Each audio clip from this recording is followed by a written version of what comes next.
다 같이 사도신경으로 신앙 고백하심으로 11월 9일 월요일 아침 예배를 하나님께 드립니다. 나는 전능하신 아버지 하나님, 천지의 창조주를 믿습니다. 나는 그의 유일하신 아들 우리 주 예수 그리스도를 믿습니다. 그는 성령으로 잉태되어 동정녀 마리아에게서 나시고 본디오 빌라도에게 고난을 받아 십자가에 못 박혀 죽으시고 장사된 지 사흘 만에 죽은 자 가운데서 다시 살아나셨으며 하늘에 오르시어 전능하신 아버지 하나님 우편에 앉아 계시다가 거기로부터 살아있는 자와 죽은 자를 심판하러 오십니다. 나는 성령을 믿으며 거룩한 공교회와 성도의 교제와 죄를 용서받는 것과 몸의 부활과 영생을 믿습니다. 아멘. 오늘 아침 우리에게 주시는 하나님 말씀은 신약성경 데살로니가 전서 5장 1절에서 11절까지 말씀입니다. 신약성경 332면에 있습니다.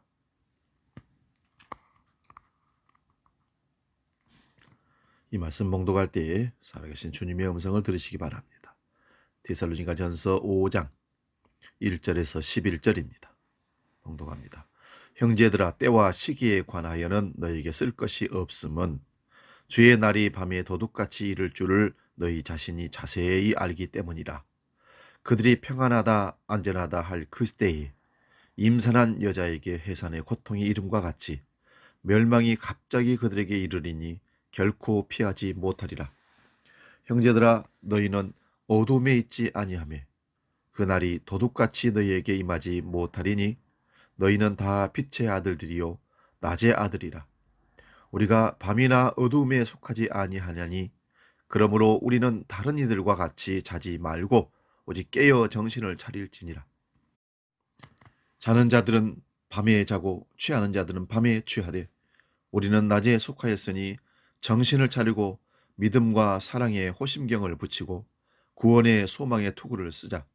하나님이 우리를 세우심은 노하심에 이르게 하심이 아니요 오직 우리 주 예수 그리스도로 말미암아 구원을 받게 하심이라. 예수께서 우리를 위하여 죽으사 우리로 하여금 깨어 있든지 자든지 자기와 함께 살게 하려 하셨느니라. 그러므로 피차 권면하고 서로 덕을 세우기를 너희가 하는 것 같이 하라. 아멘. 봉독한 말씀으로 낮에 속한 사람 8절에 보면 우리는 낮에 속하였나니 낮에 속한 사람이라는 제목으로 말씀을 상고합니다. 오늘 본문 말씀에서는 초대교회의 상황이 오롯이 반영이 되어 있습니다. 많은 사람들이 예수님의 재림을 기다렸습니다. 그 이유는 예수님께서 이 땅에 계실 때 진실로 너희에게 이르노니 여기서 있는 사람 중에 죽기 전에 인자가 왕권을 가지고 오는 것을 볼 자도 있느니라 하신 마태복음 16장 28절을 기억하고 주님의 말씀 붙들고 핍박과 곤고한 시절을 견뎌냈습니다. 왜요? 살아있는 사람 중에 주님이 왕권을 가지고 오신다는 것을 볼 자도 있다고 하신 말씀을 그대로 믿었기 때문입니다. 그러나 오신다고 하셨던 주님은 오시지 않고 믿음 가운데 살던 사람들이 하나 둘씩 세상을 떠나가고 있었습니다. 재림에 대한 기대로 인해서 헌신적인 삶을 살았던 사람들도 점점 지치기 시작했고 기대는 떨어지고 결국은 믿음이 변해가고 있었습니다. 바울은 그들의 흔들리는 믿음을 다시 잡아줄 필요를 느꼈습니다. 그래서 편지를 보내서 주님 안에서 세상을 떠난 사람들이 영광을 누릴 날이 온다고 그들에게 확언했습니다. 그리고 이어지는 말씀이 오늘 본문의 말씀입니다. 사람들은 그때가 언제인지 알고 싶어 합니다. 불확실한 것처럼 견디기 어려운 것이 없기 때문에 그렇습니다. 나를 정해놓고 기다린다는 것은 그래도 참고 좀 견디며 나갈 수 있다는 것입니다. 그래서 조바심 치는 마음을 파고드는 것이 이단 종파들입니다. 그들은 종말이 임박했다고 말하면서 사람들에게 헌신을 요구합니다. 특히 계시록을 잘 연구를 하고 잘 붙여서 사람들에게 날짜를 분명히 알 수 있고 분별할 수 있다라고 하면서 자기들 단체 안에 들어오게 합니다. 그래서 이단에 넘어가게 됩니다. 그들은 특별한 계시를 받았다며 사람들을 미혹하기도 합니다. 그들은 모호하지 않은 단정적인 말로 답을 내놓고 사람들을 현혹합니다. 많은 사람들이 자기들의 비판적 사고를 포기한 채 그들에게 자기들의 자유를 내맡기고 따라가 버립니다. 그러나 그들의 관심은 사람들의 아름다운 삶이 아니라 자기들의 이익, 그것을 착취하기 위해서, 돈을, 재산을 뺏기 위해서 사람들을 현혹시킨다는 것입니다. 바울 사도도 그런 사실을 잘 알고 있었습니다. 그래서 초조해해야 하는 사람들에게 단호하게 말씀합니다. 오늘 본문 1절, 2절을 봅니다.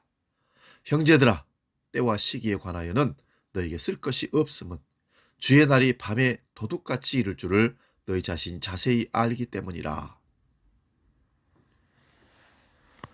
바울 사도의 이 말을 세 가지로 요약할 수 있습니다. 첫째는 주님은 분명히 오신다. 두 번째는 그러나 그날을 특정하는 것은 우리가 할 수 있는 일이 아니다. 세 번째는 그날은 누구도 예상하지 않는 날에 갑자기 도래할 것이다. 사실 재림에 대한 이런 이해는 사도행전에도 그대로 반영되어서 드러납니다. 제자들이 주님께서 이 이스라엘 나라를 다시 회복하고 주님께서 왕 되실 그날, 그때가 언제입니까? 라고 묻자 부활하신 예수님은 사도행전 1장 7절에 이렇게 말씀합니다. 이르시되 때와 시기는 아버지께서 자기의 권한에 두셨으니 너희가 알 바 아니요 라고 말씀하셨습니다. 그날을 알아내기 위해 헛수고하지 말고 오직 지금이라는 현재의 시간을 충실히 살라, 그런 말씀입니다. 문제는 그날이 언제 올지 모르기에 우리가 방심하기 쉽다는 것입니다. 여러 해 전에 어느 유대인 랍비의 강연을 들은 적이 있습니다. 그는 공식적인 모임이 끝난 후에 사석에서 농담처럼 이렇게 말했습니다. 유대인의 직업 가운데 가장 선호하는 직업은 해당 문 앞에서 메시아가 오는지를 살피는 일이라고 말했습니다. 죽을 때까지 해고될 염려도 없고 할 일도 없으니 그보다 더 좋은 일이 어디 있냐고 웃으면서 말을 한 것을 들었습니다. 삶은 어쩌면 불확실성과 모호함을 견디는 것인지도 모릅니다. 그게 인생이라고 말할 수 있습니다. 불확실성 앞에 섰을 때 사람들이 취하는 삶의 방식은 제각기 다릅니다. 어떤 사람들은 언젠가는 주님이 오시겠지만 지금은 아니라 그러면서 자기 하고 싶은 일 다 합니다. 독일의 실존주의 철학자라고 하는 마틴 하이데거는 모든 사람에게 죽음은 미지의 세계라, 그렇게 말합니다. 가까운 사람들의 죽음을 보기는 하지만 자기 죽음을 경험해보지 못하기 때문에 그렇게 생각했다고 합니다. 그래서 사람들은 이렇게 말합니다. 나도 언젠가는 죽을 것이다. 그러나 지금은 아니다. 그래서 안일에 빠지는 것입니다. 바울 사도는 그런 사람들을 기다리고 있는 것이 멸망이라고 하면서 3절에서 이렇게 경고합니다. 그들이 평안하다 안전하다 할 그때에 임산한 여자에게 해산의 고통의 이름과 같이 멸망이 갑자기 그들에게 이르니 결코 피하지 못하리라. 마태복음 24장 34절에서 주님은 깨어 각성하지 않고 안일한 평안에 만족하는 그들을 향해서 이렇게 말씀합니다. 홍수 전에 노아가 방주에 들어가던 날까지 사람들이 먹고 마시고 장가들고 시집가고 있으면서, 여기 먹고 마시는 일, 시집 장가가는 일에 대해서는 안 될 일이라는 것이 아니라 마음을 온통 거기에 쏟으며 살다 보면 하나님의 마음으로부터 멀어질 수밖에 없다는 것을 뜻으로 새겨 들으라, 이런 뜻입니다. 그리스도인은 비록 불확실성이 증대되는 세상에 산다고 하지만 내가 누구인지, 하나님이 내게 기대하시는 삶이 무엇인지를 늘 여쭈며 살아야 합니다. 바로 그것이 빛 가운데서 살아가는 삶입니다. 하지만 아무리 생각해 보아도 우리 속에는 빛이 없습니다. 너무 비관적인 생각이 아닌가 싶기도 하지만 자신을 정직하게 성찰하는 사람들은 누구나 동의할 수밖에 없는 현실입니다. 사람은 은총의 빛 없이는 이 세상에 밝고 기쁘게 살 수가 없습니다. 욕망이라는 중력의 이끌림이 우리를 끌고 가기 때문에 그렇습니다. 우리를 세상의 방향으로 잡아당기는 이 욕망의 힘, 참으로 강력합니다. 오늘 본문 5절에서 바울사도는 아주 단언하듯이 우리에게 말합니다. 너희는 다 빛의 아들들이요 낮의 아들이라. 우리가 밤이나 어둠에 속하지 아니하나니. 그런 사람이 되어야 한다는 말이 아니라 이미 그런 사람이라는 것으로 선언하고 있습니다. 너희는 빛의 아들이라. 밤에나 어둠에 속한 자가 아니다. 낮에 속한 자다. 선언하신 겁니다. 물론 이 말이 조금 부담스럽습니다. 지금의 내 모습이 떠오르기 때문에 그렇습니다. 하지만 주님의 은총을 사모하고 주님의 능력을 신뢰하는 사람들은 이미 낮에 속한 사람들입니다. 이미 이렇게 인쳐 주셨으니 부끄러움의 행실에서 벗어나야 합니다. 욕망에 이끌리는 삶에서 해방되어야 됩니다. 6절을 봅니다. 그러므로 우리는 다른 이들과 같이 자지 말고 오직 깨어 정신을 차릴지니라. 자지 말고 깨어 정신을 차릴지니라. 우리는 이런 명령을 받고 살아가는 낮의 사람입니다. 잠을 잔다는 것은 밤의 사람이라는 것이죠. 깨어 있다는 것은 낮의 사람이라는 것입니다. 우리가 날마다 하루하루를 밤낮 사는 그 삶을 얘기하는 게 아닙니다. 우리는 그런 밤에도 낮을 살 수 있고요. 그런 낮에도 우리는 깜깜한 어두운 세상적인 삶을 사는 밤의 삶을 살 수도 있습니다. 7절 말씀 봅니다. 자는 자들은 밤에 자고 취하는 자들은 밤에 취하되. 여러분, 종교는 사람들을 마취시키거나 취하게 만들면 안 됩니다. 자꾸 깨어나게 해야 됩니다. 몽롱한 삶의 영혼의 잠에 빠진 사람들을 깨워서 새로운 존재로 살아가도록 만들어내는 것입니다. 거짓 종교는 사람들을 깨우지 않습니다. 영혼의 두려움을 자꾸 주입해서 옴싹달싹 못하도록 만들어 놓고 자기들의 말에 권위자들의 복종하도록 만들어 버립니다. 이게 이단들입니다. 오늘 한국 주류 개신교의 많은 종교 지도자들도 교인들을 동원의 대상으로 여기는 경우들이 있습니다. 숫자를 가지고 자랑하면서 이렇게 수많은 성도들을 우리 교회는 가지고 있다 자랑하고 그것을 과시하는 경우들이 있었습니다. 이런 사람들에 의해서 바울 사도는 정신을 차리고 깨어서 다시 하나님 말씀으로 돌아오라. 목회자들 향해서 오늘 경고하는 말씀이기도 합니다. 8절 말씀 봅니다. 우리는 낮에 속하였으니 정신을 차리고 믿음과 사랑의 호심경을 붙이고 구원의 소망의 투구를 쓰자. 바울 사도는 믿는 사람들을 전사의 이미지로 지금 설명을 하고 있습니다. 낮에 속한 사람들은 믿음과 사랑의 갑옷을 입고 구원이라는 소망의 투구를 써야 한다는 것입니다. 그리고 믿음의 선한 싸움을 싸워야 합니다.